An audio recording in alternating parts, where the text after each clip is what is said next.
Narito po kami mga followers sa bayan po ng Sablayan, Occidental, Mindoro. Sa unang araw po nakasama ko po ito mga kabataang katutubo. Sinuot na nga po namin po yung amin pong uniform kasi po mamayang hapon meron po kaming parade. Isang linggo po kami na mag-i-stay po dito sa bayan po ng Sablayan dahil meron po kaming gaganapin na sport fest na activity po ng aming simbahan. At po ng aming kabataan sa buong Mindoro nagkita-kita at nagsama-sama po dito sa sport complex. Sinama ko na rin po mga followers yung aking mga alagang mga katutubo. Dumating na nga po yung takdang oras at mag-uumpisa yung aming parade po sa bayan po ng Sablayan. Bawat bayan po mga followers ay may kanya-kanyang disenyo ng uniform. Dahil pagkikita at pagsasama-sama po ito ng mga kabataan po namin sa buong Mindoro, kaya napakadami po ng mga kabataang nakapila. Marami din po mga followers na nakilahok po sa aming sport fest. Dahil minsan lamang po ito mangyari po sa loob po ng isang taon at isang beses lamang po, isinama ko na nga po yung kabataang katutubo na atin pong alaga. Para naman po mga followers mabawas-bawasan yung kanilang pagiging mahiyain. Kasama ko din po mga followers yung aming coach sa bawat laro. Kaya po sa loob po ng isang linggo na pananatili po ng aking mga kasama po dito, tiyak na mag-i-enjoy po. Katapos po ng parade mga followers, dumiretso nga po kami dito sa sport complex. Nito po karami po yung aming kabataan sa buong Mindoro. Siyempre nagpapasalamat po kami mga followers sa very supportive po ng mayor po ng Sablayan. Ang kauna-unahang sumusuporta po sa amin pong ginaganap na sport fest po dito sa kanilang bayan. 2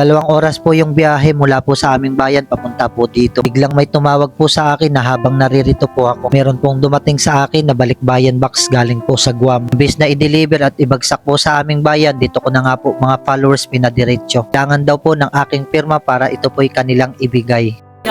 Good evening, good evening, good evening po sa inyo po mga followers. Dinner time, ang masarap naming ulam ay papaya na may sardinas at may natirang tuyo kaninang tanghali. Ayan, kumakain na po kami. Bukas umpisa na po ng laro ng mga kasama po nating mga players. Ayan. Oh. Hindi ka na bukas?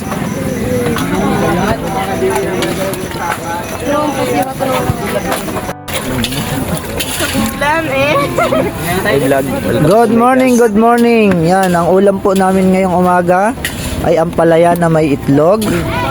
At syempre ngayong araw mag-uumpisa yung laro ng mga bata. Mga bata? Ano, ready na ba kayo mga bata? Ikaw, Ami, ready ka na maglaro? Alam ko ready na kumain. Ikaw, Tano, ready ka na maglaro?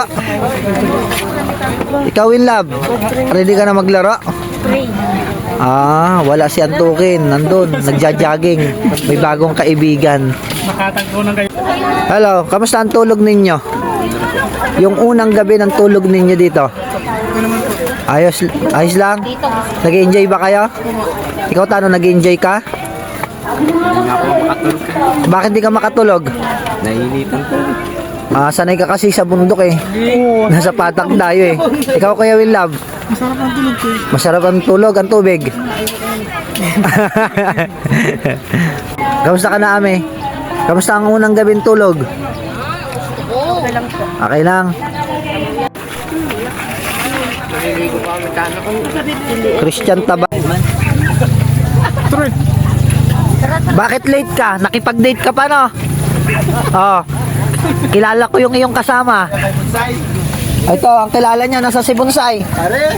Ay, saan kayo pumunta ni Antukin? Ha? Best friend mo na siya?